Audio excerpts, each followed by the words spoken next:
Computer, activate the threat assessment matrix. Ooh. All right.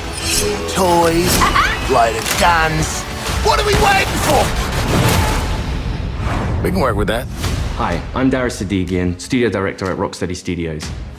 In our last episode, we talked about how Suicide Squad Kill the Justice League allows players to customize each character and their playstyle through story-driven mechanics. Man, if you gave me 5 minutes in there, you'd have the world's authority on microtech and all my inventions. Aw, he's so sweet. He's not gonna make it. The Suicide Squad gave us the scope, the narrative, gameplay, and then the idea of being able to expand that, be able to take this further. It's going to feel completely fresh. In that spirit, we want to deliver totally new content at no cost for those who purchase Suicide Squad Kill the Justice League. We're back in business. All right, let's steal their shit. Today we'll discuss customization options that draw from the full spectrum of DC Comics. You'll see emotes, rival taunts, outfits, and more. We wanted to have a game that was very focused, but this time we really want to expand out with being able to dynamically update, add new content, take on feedback, and evolve the game over time. For the first time ever, we'll give you a preview of what's to come after the credits roll on our main story campaign. We always designed the game in a way that we really wanted it to be accessible for everyone. And for those players that want to delve even deeper into our gameplay and into our systems, it really is about delivering new places to explore, new worlds to be in, new stories, new characters, and creating unique ways for you to play. We're gonna give you the content you love. Speaking of, what are you doing, mate? I'm smiling. Let's dive into Suicide Squad Insider Episode 3. Welcome to Task Force X. From the onset, Suicide Squad, being a squad, felt like the right fit for the kind of game that we wanted to make. You get to play with friends, you get to play on your own, but while you are playing on your own, you're playing with the squad, always. Every aspect of our games, we always look at it through the lens of Rocksteady's treatment. And that just doesn't stop at gameplay, that doesn't stop at story. When we're looking at the social features that we've really introduced into Suicide Squad, it has Rocksteady's approach. What do we think players will have fun with? This game has the mechanics to play kind of socially, competitively, like none of our games have previously, and it really fits the characters of the squad. With multiplayer, we're leaning into the competition within the squad to show off your skills, show off your mettle, be the best one. I'm a freaking superstar. The squad are working together under duress. And so it's fun to add in mechanics to encourage the players to behave in the same way. So a lot of the time what you'll actually be doing is trying to get the highest score, which luckily helps you all complete the mission, but the best player in any mission becomes the squad leader in multiplayer for the next mission. How great was I? We have leaderboards for solo play, for playing with one friend, two friends, or a 4-player squad. You're competing with everyone across the world. Cross-platform, it is the best of the best. Think you're hot shit on toast, but you're cold fart on bread. Did you see that? Tell me you did. I was like, how do you like that? Precisely. Outstanding!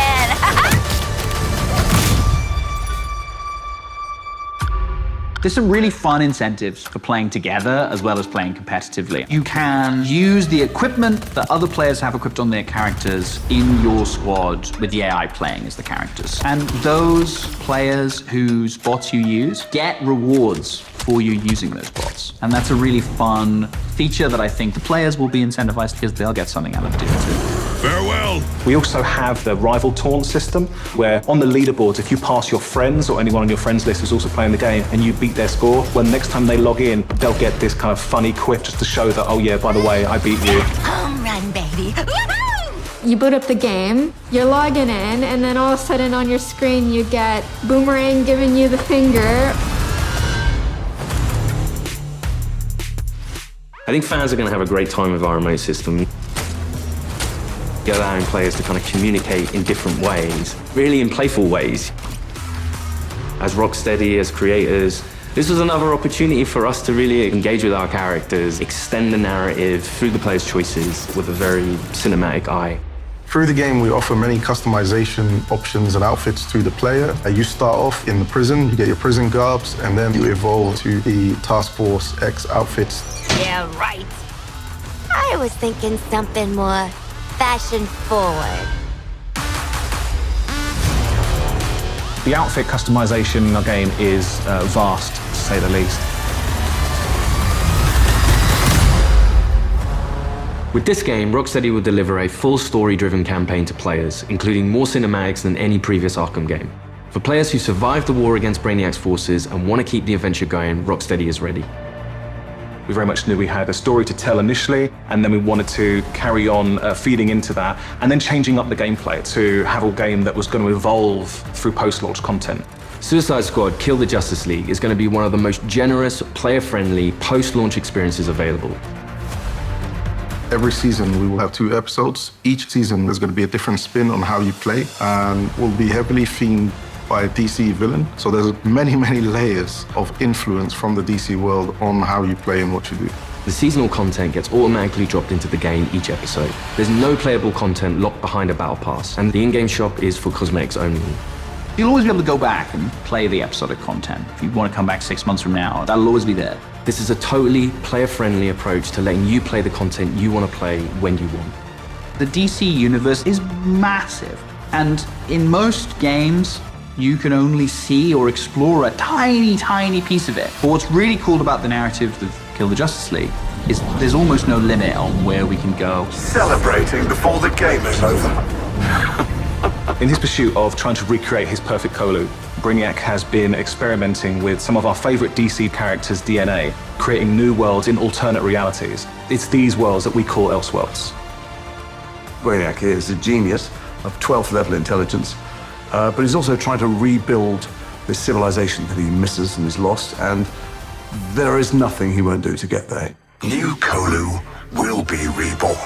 He's building a model of the multiverse. It's all gathering data. I will unlock your full potential to serve me.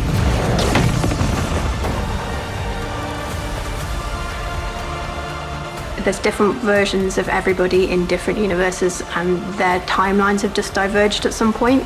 We've got lots of amazing characters coming up in seasonal play that I'm really excited for players to meet. And the Elseworld Principles gives us lots of flexibility and lots of room to put our own spin on them.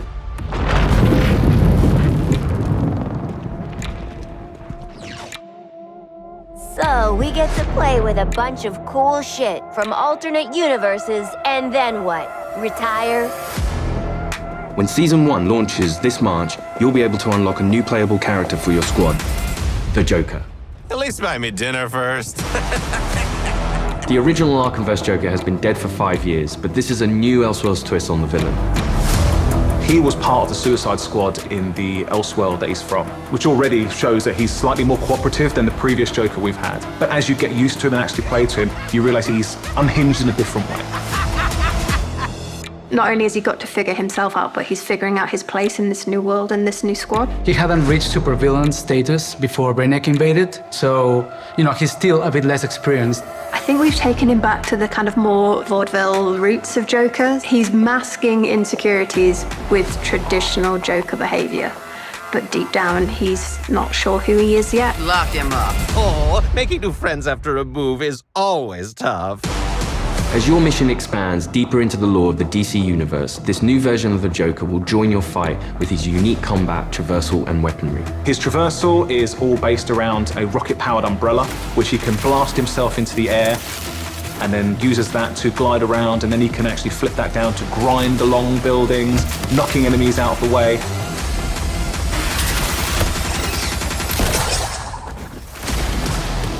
And the kind of frantic, vertical and horizontal energy that he has means you've always got to be moving and always attacking the enemies.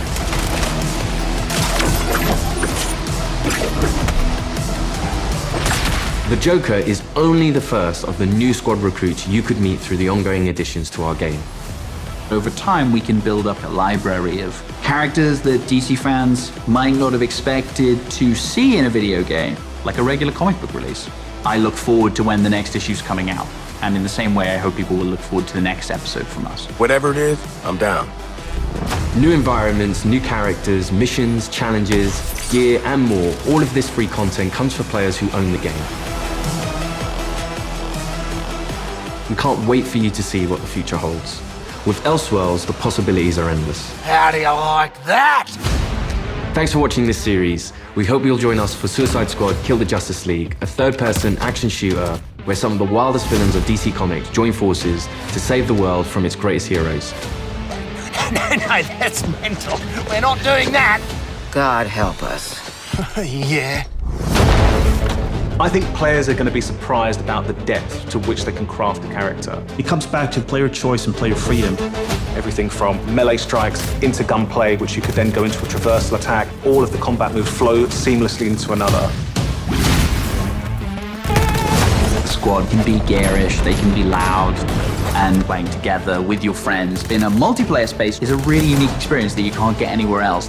What we've done with the Suicide Squad is to really expand those experiences. Not only just one character this time around, we've done it with 4 and we plan to do it with more. This brings back memories of my old Suicide Squad. Whether you're in for the main story or exploring what lies beyond, Rocksteady Studios is here to support our players while delivering exciting new experiences. Thank you for joining us and we'll see you at launch February 2nd, 2024.